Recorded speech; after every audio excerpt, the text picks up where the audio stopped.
So that basically what we're looking at is the simplicity of a rainbow.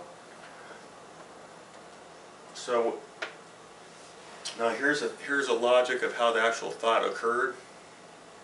Looking at the rainbow, this notion came to me. Not, most people look at a rainbow and say, "Oh, how beautiful that is," and gaze upon it. Sometimes you get to see a double rainbow, and it's kind of funny though. But they say like, "Oh, the pot of gold at the end of the rainbow." And the thing is that, I kind of thought about this. I'm like, what if the rainbow never ended? What if the rainbow continued on? Like, what if there was no interference? The interference being the earth, the ground.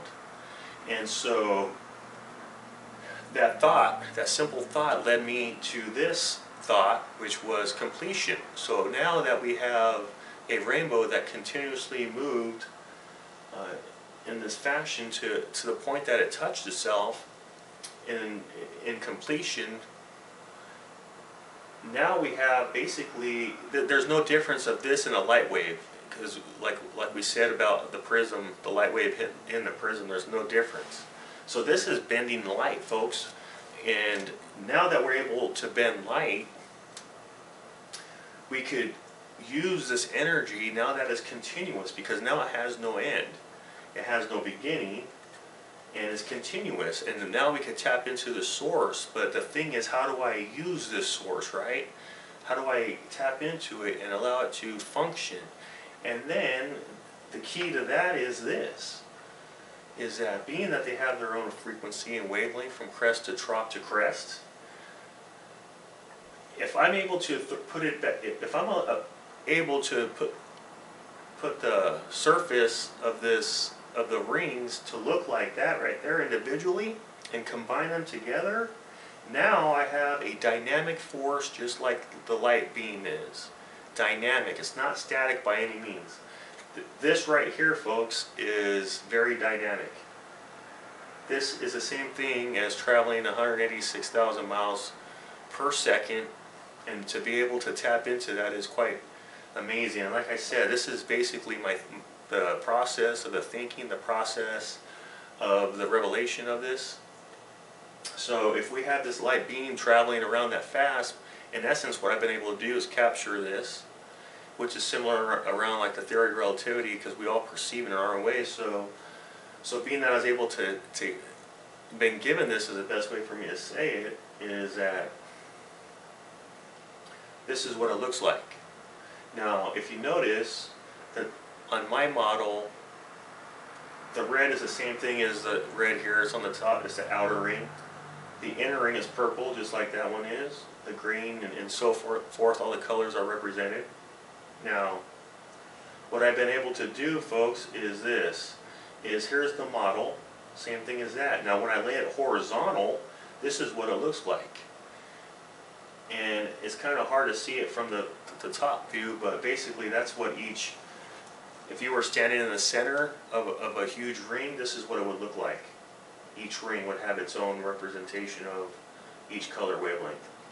So, as you can see, I'm going to use this mouse here, but there's a wheel that rides the surface of this purple, the color purple, as well as the red and all the colors in between to indigo, to blue, to green, to yellow, to orange, to red.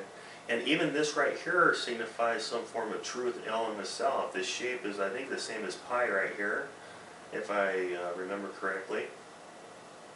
And that's basically 360 degrees divided by 7, which gives us 50, I believe it's somewhere, I think it was like 54 degrees, but this is just to create the balance. And so once they're synchronized and able to function, and then it'll be able to move. And how will it be able to move is by using gravitational pull, by using gravity, atmospheric pressure basically as a driving force, which once again won't allow us to have any emissions or pollution or anything of that nature. The only thing that'd be of any kind of waste would be the actual product used to create this. And to utilize and capture this, simple technology that's been given, and to use this to create drinking water will help solve a great necessity. Not only that, but we could also use this simple technology to back up the existing grid. So that is the theory behind this all. Very simple, I know, incredibly simple, but yet, like most ideas, light is everywhere. So if light's traveling so fast we don't even see it, that's exactly light right there, folks. That's light. That's bending light. That's bending light. The rainbow right here is light bending. And the best idea that I could say from this too is part of conceiving this thought is, if you're a light wave, most people don't think of this thing is because if you were a light wave and you were to walk across the earth, you would eventually return to yourself, which is this. Or if you were to continue off the screen and follow this red or purple line all the way around the earth, you would eventually come right back to the same point.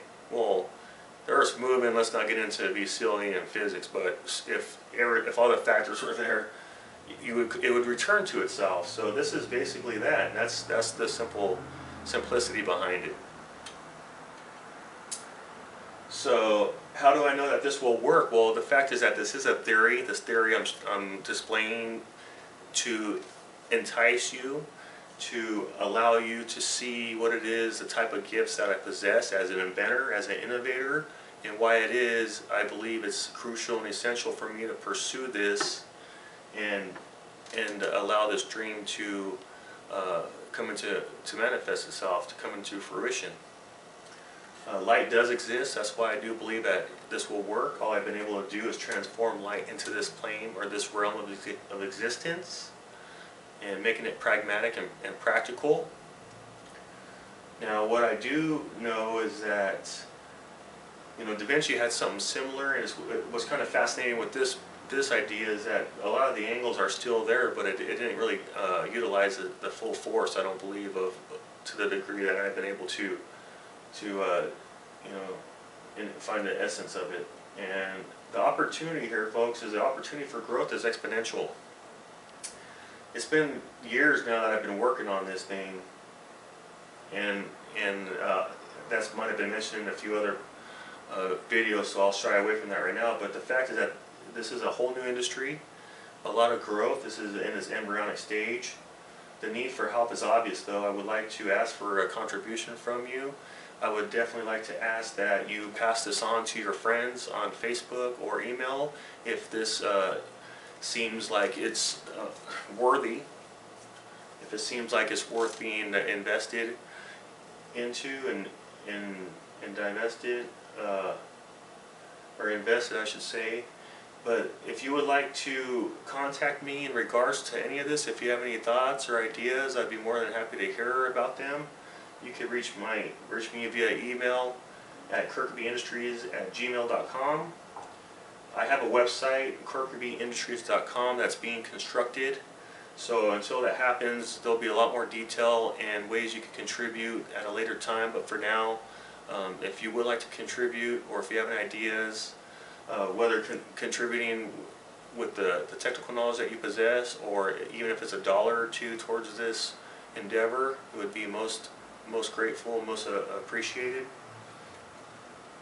So I will go ahead and thank you at this time for allowing me to explain this theory in detail.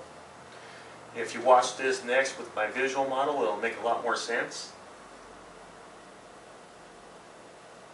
So I hope you enjoy this dream as much as I do, and I look forward to the future videos.